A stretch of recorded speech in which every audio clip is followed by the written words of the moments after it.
So we're going to start things off then with Chris Vaughan and the sky this month. Chris. Hi, everybody. All right, let's get started. So this presentation covers the dates that you can see there, about 4 weeks ending on July 18th.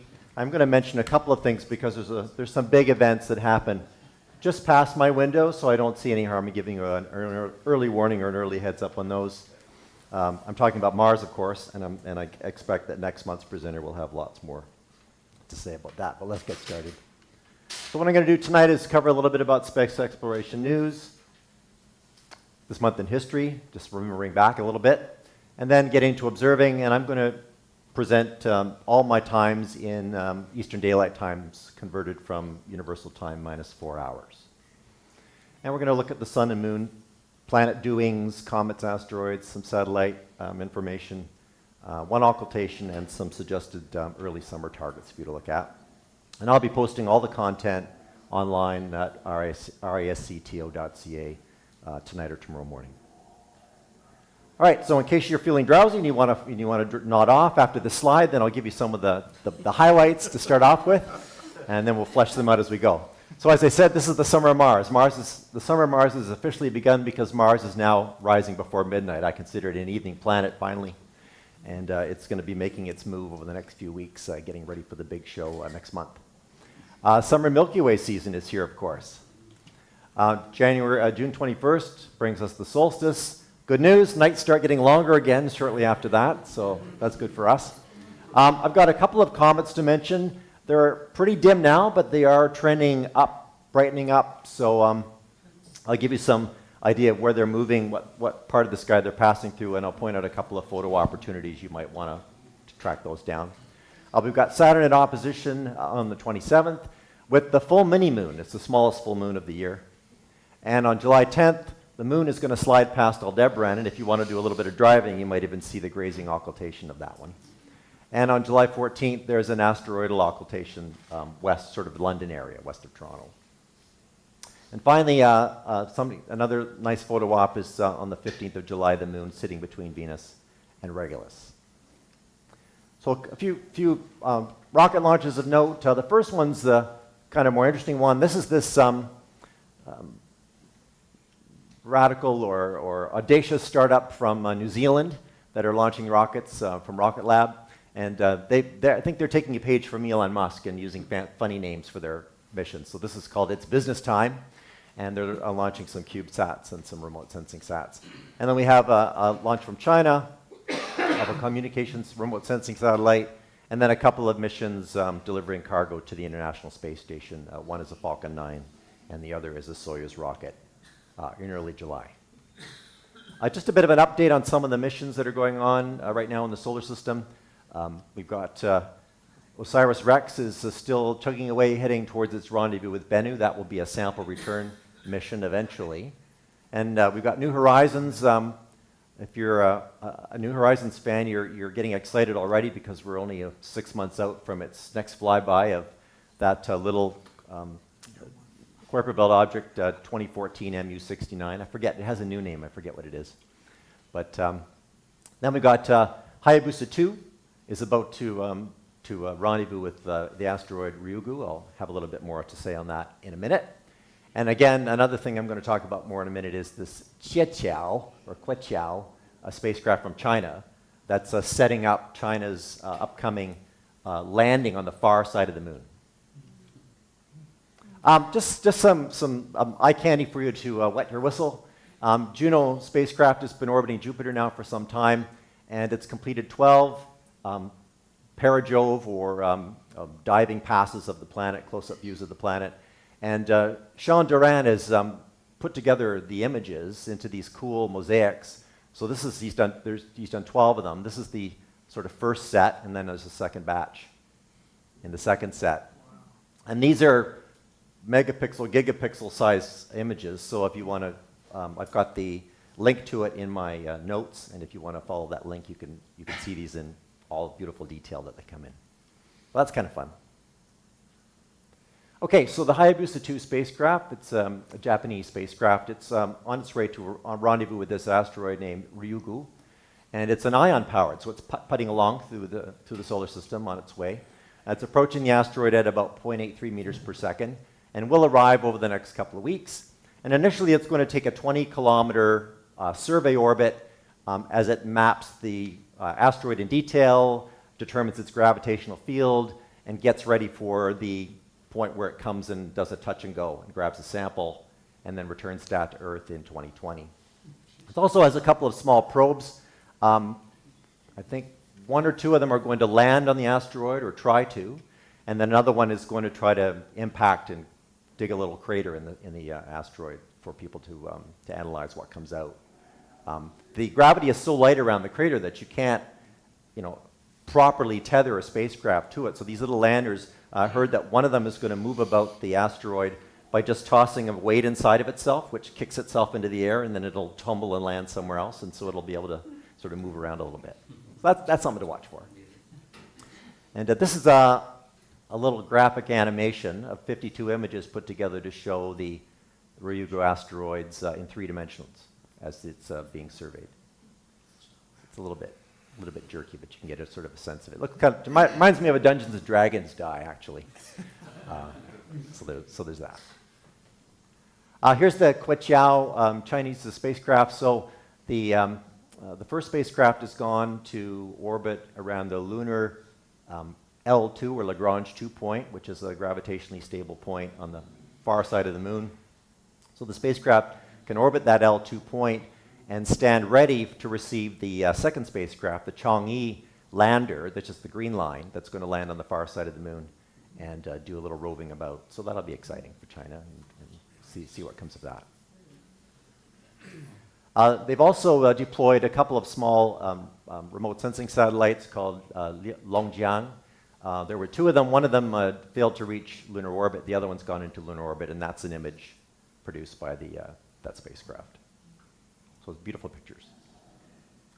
All right, so this month in history, we can celebrate on June 26th the birthday of Charles Messier, and French astronomer, published his eponymous, famous Messier catalog of annoying fuzzy objects that aren't comets.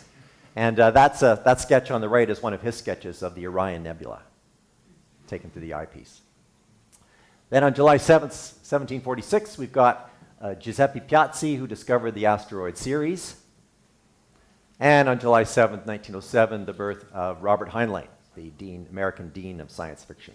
That's how I got my start in science fiction. I'm sure some others in here have as well. On July 10th, we've got the birthday of Alvin G. Clark. He was the son in the Clark family, and he himself was the first observer of the Sirius B white dwarf star. I think he had good equipment, though. I think he had an advantage there. July 13th, we've got the birthday of Mary Lee Shane. She was an American astronomer who specialized in the spectra of the interstellar medium. All right, so this month in history, on June 30th, 1908, we have the mysterious Great Tunguska air blast in Siberia around 7 a.m. local time. But scientists weren't able to visit the site and see what happened for quite a number of years later, not until 1921. And then this photograph is taken in 1929. Even farther after that, showing all the trees knocked down by the air blast. On July 1st, 1917, the 100-inch Hooker telescope mirror arrives at Mount Wilson. So when the David Dunlap Observatory opened in 1935, this was the only telescope in the world that was bigger.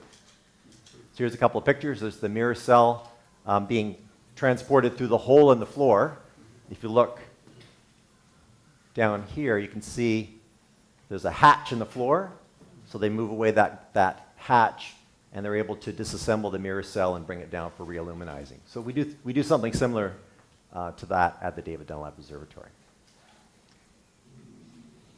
July 4th, 1054, Chinese astronomers record the supernova that then later became Messier 1, or the Crab Nebula.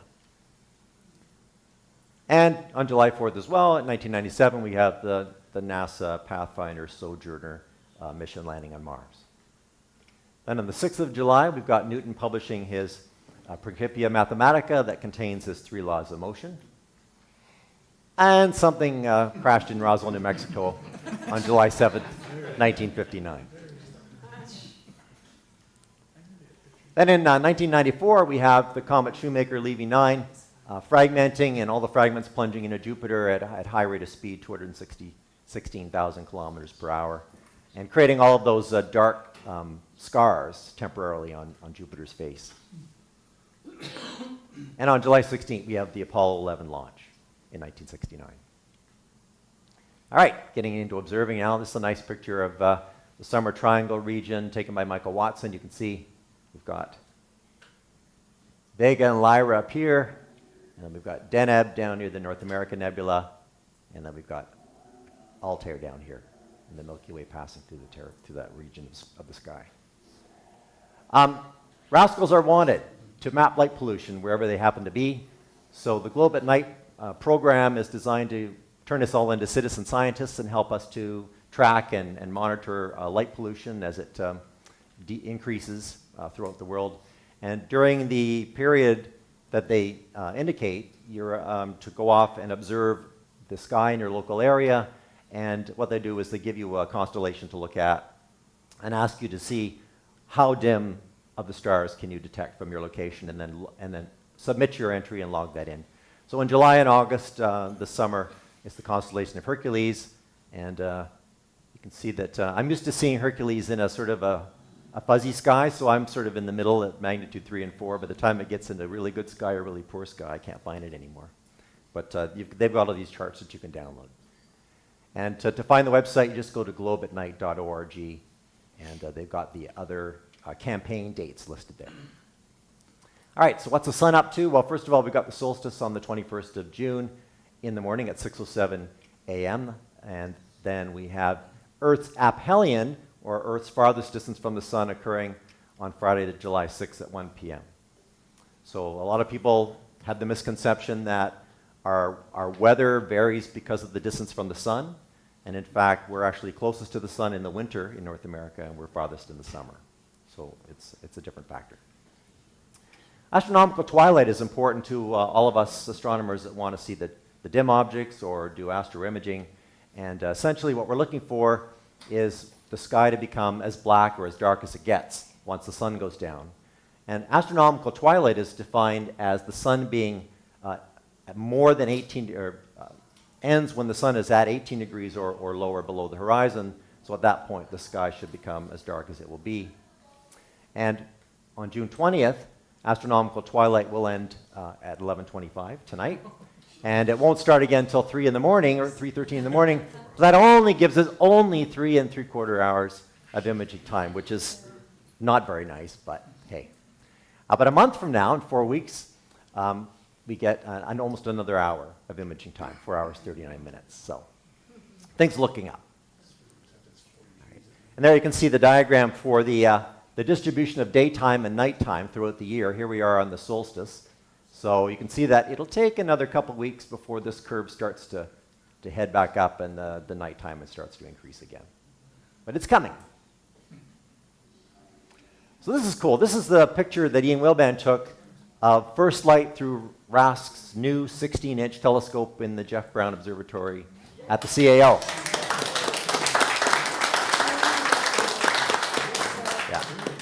So a bit more on that at the end. But as to what the moon's up to, so we have apogee and perigee. Apogee on the 29th, perigee on the 13th, and that's that perigee is occurring about 5 hours after the new moon. So that's going to give large tides. And then we've got the moon phases here, and especially interesting, of course, is the new moon on July 12th. That'll also trigger a partial solar eclipse that is visible only in the Antarctica, basically. So I don't recommend setting a... And it's partial, so there you go. All right, so where are the planets these days? So we've got, this is the evening sky. So we've got the sun heading down in the west in the evening sky. We've got the inner planets Mercury and Venus sort of following it down within hours of that.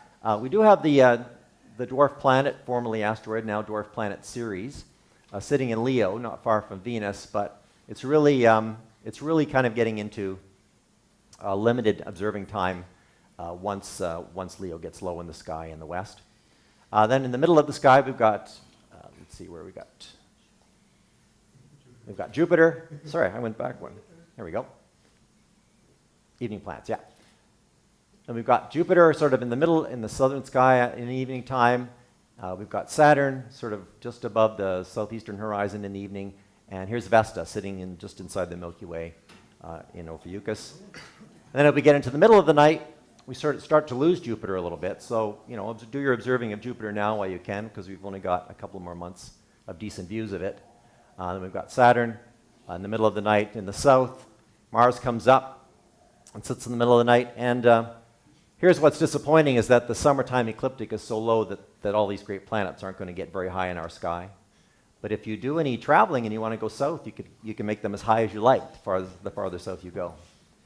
Then if you're interested in ice giant planets, we've got Neptune available in the pre-dawn for a few hours. But if you really want to see it, your best bet is to go later in the pre-dawn sky, where we can then get Neptune in Aquarius, and then Uranus in Pisces, and we've got the other asteroid Juno sitting near Uranus in that part of the sky. So what are the planets up to in a little more detail? We've got Mercury doing a so-so apparition for the next 4 weeks, with the best time to see it roughly between 9:30 and 10 p.m. Mercury's disk is growing while it's waning in phase as it approaches Earth, and its brightness is basically at a peak now, so it's going to fade from here. So try to see it sooner than later. On July 3rd to 5th, it's going to pass just through the southern part of the Beehive cluster in Cancer. So you may or may not have a problem with twilight, but if you use binoculars and wait till the sky gets dark and they get a little lower, you'll probably be able to pick some of the Beehive stars out of that. Venus is sitting brilliantly shining at magnitude minus 4.1 in the western evening sky. Tonight, it's near the Beehive also, but it is now starting to do its descent. So it's setting about 11:30 now, and that'll be about 10:30 in 4 weeks from now. And its disk diameter is going to continue to increase in diameter by about 28%, but its waning gibbous phase will remain about the same waning gibbous shape for the next 4 weeks or so. And look on the 15th for the moon sitting between Venus and Regulus. That might make a nice wide field photo op. So the summer of Mars is here. Mars is now rising about 11:30 p.m. 4 weeks from now, that'll be a little bit before 10 p.m. So it's getting better and better. It's going to continue to brighten all the while. It's about magnitude minus 1.8 now, but it's going to keep going. By the 18th of July, it'll be minus 2.6 and not finished yet. And then its disk size is going to increase, as shown here, from 19 arc seconds on the left to 23.7 arc seconds on the right by the time of our next meeting. But it's not finished either. It's going to keep growing after that. So opposition actually officially occurs on July 27th. It's going to have a full moon sitting right beside it. And that full moon is going to be in total lunar eclipse for parts of the world in Africa, Middle East, India, and Western Australia. At opposition, Mars will be only 3.2 light minutes away. So that's pretty fast turnaround time for all those Mars missions that we're communicating with. It'll reach magnitude minus 2.8. Its apparent disk size will grow to 24.3 arc seconds. And unfortunately, it's going to sit there well below the ecliptic, quite low in the sky. So we do have time to wait till after midnight when it rises a little bit higher to see it decently. It's going to sort of cause a challenge for star parties and public events where it really won't be at its best at the time most people want to go to bed. Yeah. But, once we get into August, it'll actually be up higher earlier in the evening, so it won't be quite as close, but it'll still be a good time to look at it. Now, its actual closest date to Earth doesn't occur for a few days afterwards. That's on July 31st, and it won't be as close again until 2035. So it's definitely worth taking your look at Mars this year. Jupiter's hanging out in the western half of the sky right now in central Libra. It's moving retrograde westward, kind of away from the star Zubino-Ganubi, which is down here, bright star, double star in Libra. And if you watch Jupiter over the next little while, it'll continue to draw away from the star until the July 10th, and then it's going to stand still and then start reversing and heading east again. So you'll be able to watch the loop happening if you monitor the separation between the star and the planet. So Jupiter's setting about 3 a.m. now, and it'll be only after 1 a.m. in about 4 weeks. And look for the moon sitting nearby on June 23rd. And here's another shot that Ian sent me. So this is an Io transit and Great Red Spot pairing that happened just a couple of nights ago. And Ian took this through his job at the CAO. So that's cool. And speaking of that, so in my handout, I've listed 7 single moon shadow transit events that are happening over the next 4 weeks. And actually, there's one happening tonight. So the one that happens tonight is also got the Great Red Spot visible at the same time. That'll run between about 11 p.m. and 1:13 a.m. So after your Granite Club, you can go off and look for Jupiter. And then the picture I'm showing you here is an example from Friday, June 22nd, where Io went at shadow will transit starting a little bit earlier. I think this is pictures taken mid-transit at 11:45 p.m., so you could probably start looking an hour before that. And again, the red spot will be there. Quite a few of them have red spot coinciding with the transits in the list that I put together. So Saturn is sitting beside the Milky Way, just above the Teapot of Sagittarius. It's moving retrograde right now in the southern sky, but it's visible basically all night. And that's because a week from now, it reaches opposition. So at opposition, it'll peak at about magnitude 0, and its planet's disk will be a maximum size for us for the year at 18.4 arcseconds, and the rings extend that to 42 arcseconds across. And look for the full moon again. So we've got Mars having a full moon at opposition and Saturn having a full moon at opposition. Funny coincidence this year on the 27th. Uranus, if you're into ice giants, it's at magnitude 5.9. So it's a binocular target for sure. It's in Western Aries, right near Pisces, in the eastern pre-dawn sky. And you can look for that basically between about 2:30 a.m. and dawn. It'll rise a little bit earlier, about an hour earlier than that in 4 weeks. And don't forget about Juno sitting below it. So I've got finder charts for that. And finally, Neptune, magnitude 7.8, sitting in Aquarius. And Neptune has actually given us a bit of a gift for how to find it, because you can actually just look for this naked eye star, Hydor, and go 4.5 degrees east, and look for this naked eye star, Psi, and just go 3 degrees up. And it makes kind of a right angle triangle with those two stars. And so you should be able to find it. And asteroid Vesta. So asteroid Vesta reached peak visibility last night. It reached opposition yesterday.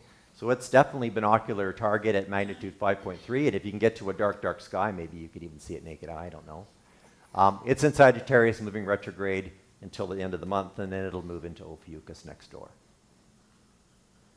I like to note the minor planet discoveries. It just blows my mind how many minor planets are out there.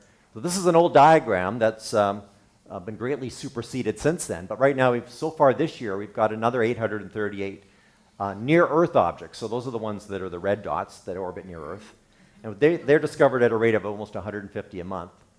Then just plain old minor planets, the green ones that are anywhere in the solar system. There's already another 3,500 of those this year. And those are coming in at about 630 per month. And so far, 20 new comets this year. And that's a lot. Mostly it's robotic observations, but so far there have been 8.2 million observations year to date since January 1st. So here are the two comets I was talking about. The first one is Comet 21P Jacobini-Zinner. And you can see from there's an image that was taken on May 21st, a little tiny smudge there. You can see, not too impressive yet. But here's the predicted light curve. So now we're sitting just in here somewhere. So we're around magnitude 12. We've got a ways to go, and it should peak somewhere between magnitude 7 and 8 over the next couple of months. So by September, it's predicted to increase in brightness to magnitude 8. Right now, it's in the northeastern sky. It gets higher and higher through the night, so it sort of culminates just about the time the sun's going to come up and start getting the skylight again. So you want to sort of look a little earlier than that. But there are a bunch of neat little milestones. So right now, tonight, it's sitting just on the edge of the North American Nebula. So if you wanted to do sort of a long exposure photograph in this patch of sky, you might pick up the comet sitting there nearby. But as you go on, it'll get brighter and brighter. You've got on the 28th, it's going to pass by Messier 39. This is the track. Each of these little circles is a day. Then by the time we get to July 10th, it's going to pass below the Elephant Trunk Nebula and the Garnet Star region of Cepheus. And then on the 20th of July, it's going to sit very, very close to this little planetary nebula, NGC 7354, I think it is. Yeah. Here's the other comet, Comet C2017 S3 Pan-STARRS. And again, it's another little smudge in this photo. But here's the light curve. And this one's going to peak, predicted to peak up at magnitude 4, which is definitely binocular range. So we're really excited about that one. And right now it's sitting just sort of between the double cluster and the Heart and Soul Nebula up here near Cassiopeia. And again, it's in the northern sky, culminating a bit before dawn. You can look for it sort of passing between these two naked-eye stars, CS Camelopardalis, and this one I'm not sure the designation, on the 5th, and then on from there. So it's something you want to sort of keep tabs on. Meteor showers, nothing really happening right now, but of course, my window includes the start of the Perseid meteor shower. So it officially kicks off on July 13th, and the cool thing about this is it's going to peak overnight on Saturday and Sunday. It's supposed to be a broad peak this year, encompassing both nights. And what's cool is that it's a new moon weekend. Yay. New moon weekend, so it should be perfect. I've got my reservation at CAO. So I'm in. All right, so there you go. In terms of the ISS, there are no passes happening right now over the GTA, but morning passes begin again on July 3rd, mostly between 1 and 5 a.m. And then there's some evening passes that'll start on the 20th of July. And some of the better passes are listed here, and again, they're in the handout if you want to download it off the website. Radiant flares. Radiant flares are mostly happening after 11 p.m. in the evening or from about 2:30 to 5 a.m. in the morning. And to find out when they're happening, you can log into heavensabove.com and input your viewing location, and it'll generate a table of all the iridium flares for your viewing site. Or you can grab one of the good smartphone apps that list them. I also tabulate them in my weekly Skylight blog. If you want to see that, you can subscribe to it, or you can look for it on Tumblr under AstroGeoGuy. And get them while you can, because they're already deorbiting these satellites and replacing them with ones that aren't so reflective. So the era of iridium flares is going to come to an end soon. Here's the asteroidal occultation I mentioned at the beginning. It's a bit out of town for us. It's sort of centered over London area. And while the asteroid, magnitude 10.7, and the star, magnitude 11.4, are pretty easy, not too dim, the magnitude dip is only a half a magnitude, 0.47 magnitudes for 6.2 seconds. But it's a nice time in the evening. It's 11:30 p.m. in the evening, local time. And it's a nice altitude, 41 degrees above the horizon. And the confidence interval are the blue lines. So if you're in between the two blue lines, you stand a good chance of seeing the occultation happen if the weather's good. Is that? Lunar occultation. So as I mentioned, on July 10th, the moon, the old crescent moon, is going to sort of skim past Aldebaran in the morning pre-dawn sky. And the farther north you are, the more closer you get to actually seeing an occultation. So I calculated that if you went up to around Wawa, you might start getting the grazing occultation, where the star just sort of skims through the peaks and valleys on the southern edge of the moon. But folks in well north of North America, Greenland, northern Russia, they'll see the actual occultation of the moon passing in front of Aldebaran. Constellations on the sky in early July. So we like to look at objects when they're on the meridian, because they're the highest in the sky they get, and that means we're seeing them through the least amount of Earth's distorting atmosphere. And so if you're chasing objects in any of these constellations, you want to look for them around 11 o'clock. That's when they cross the meridian. If you're looking more for the Scorpius, Scutum, sort of the central Milky Way, anything in the Milky Way and those objects, and up through Cygnus and Lyra, they're crossing the meridian at about 1 a.m. Towards the beginning of July. And finally, at 3 a.m., if you're going to want to stay up a little bit later, you can start picking up parts of Capricornus, and over to Aquarius and Aquilus and Delphina and Vulpecula and things like that. A couple of suggested things that you might want to take a look for next time you're out. The veil.